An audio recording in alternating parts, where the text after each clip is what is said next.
NIA arrest করেছে, তার তদন্ত শুরু হয়েছিল 2023-এ, যখন রামনবমীর যে শোভাযাত্রা তাকে কেন্দ্র করে অশান্তি তৈরি হয়েছিল। তখন ভারতীয় জনতা পার্টি ছিল না, তখন তৃণমূলের সরকার ছিল। সুতরাং এনআইএ তার মতন কাজ করছে।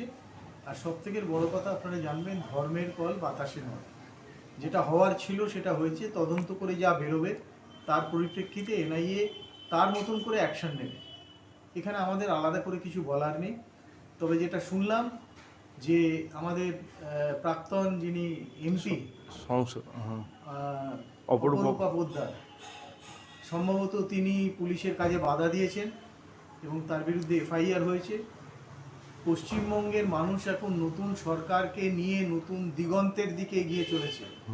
আইনও তার নতুনভাবে সৃষ্টি হয়েছে। আইন অলরেডি আমরা অ্যামেন্ডমেন্ট করেছি, এই সরকার অ্যামেন্ডমেন্ট করেছে। ভারতীয় ন্যায় সংহিতা অনুযায়ী আগামী দিনে মানুষ দেখবে যে জিরো টলারেন্স নিয়ে সরকার চলছে যে কোনো গুন্ডামি বা এই ধরনের কাজের ক্ষেত্রে। সুতরাং সেক্ষেত্রেও আইনের পথে চলবে। এখন আইনের শাসন যেভাবে চলছে, আগে ছিল শাসকের আইন, এখন হচ্ছে আইনের শাসন।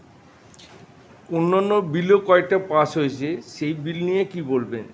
যা যা বিল পাস হয়েছে সেগুলো সমস্ত মানুষ জানেন। আমাদের মুখ্যমন্ত্রী বিধানসভায় পরিষ্কার ভাষায় তা ব্যাখ্যা করেছে। সুতরাং সে ব্যাখ্যার পরে আর তো কিছু নতুন করে বলার নেই। মানুষের জন্য এখন আইন, একই কথা।